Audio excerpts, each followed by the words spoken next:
So, next verse. Who is the trickster stealing from others while living in a remote hermitage?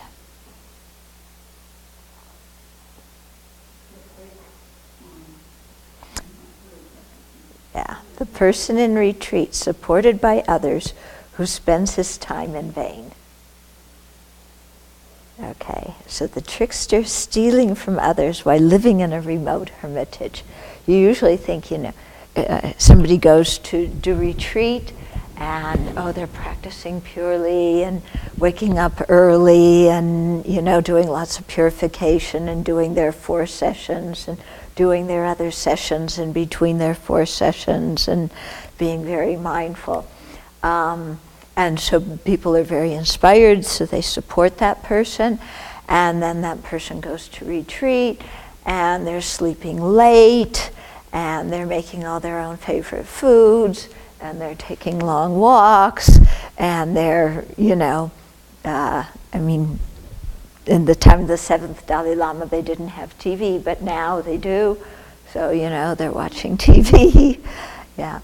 So it's extremely negative karma to tell people you're doing a spiritual practice and have them support you and then you not do it.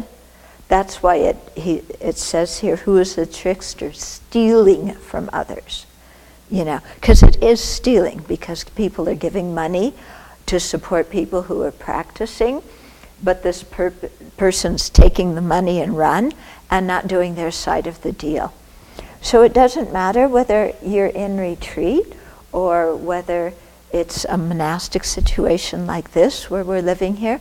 When people give us money and give us support, it's because they want us to practice. So if we're not practicing and we're sleeping late and we're renegotiating our precepts and we're complaining all the time and we miss teachings, or we come to teachings and take notes, but we don't review the notes, so that we don't remember anything, then it's effectively stealing from the people who are very kindly supporting us. Yeah, and so that becomes quite heavy negative karma to do that. As well as, you have the perfect situation and then you waste it. Yeah. By letting the mind get distracted and do all sorts of other things instead of what we came here to do. Who is the hollow exhibitionist resembling a child wearing the ornaments of a god? The hollow exhibitionist who resembles a child wearing the ornaments of a god.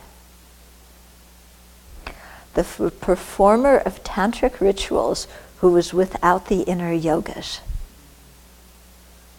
Yeah, so in certain Buddhist rituals, there's sometimes a lot of external things going on. You have, bells and drums and different instruments and, horns and, you make these things, these offerings that you put on the altar that are certain shapes and very colorful and lots of things going on and, brocade and big hats and high thrones.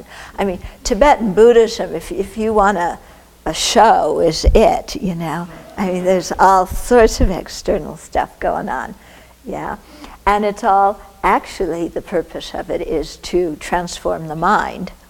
But this is talking about somebody who's doing these rituals without the corresponding meditation, so they don't have, they're not really meditating while they're doing the rituals, they're just doing them, and so it becomes an exhibition of a lot of stuff without any inner practice.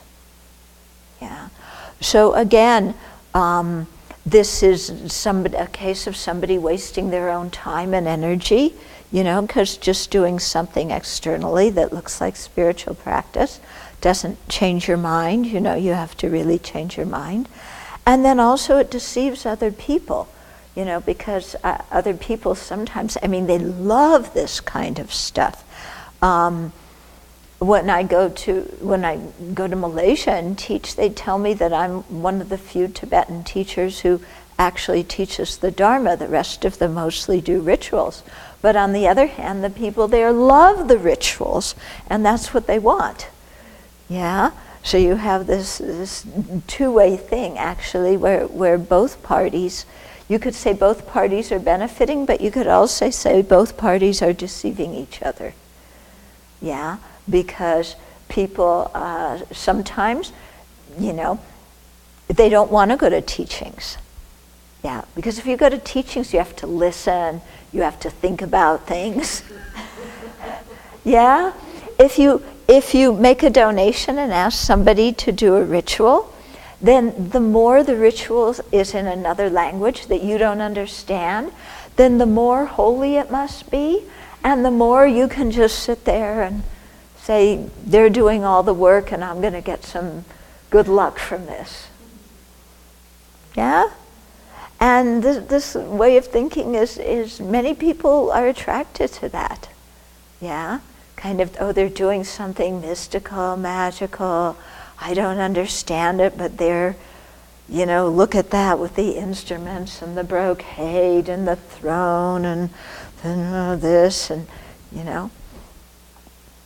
Yeah, but if you're not doing the inner practice, then it's really hollow and it's really putting on a show.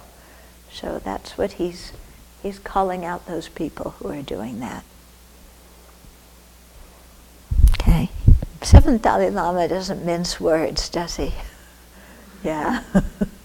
Very good. Very good. A real teacher.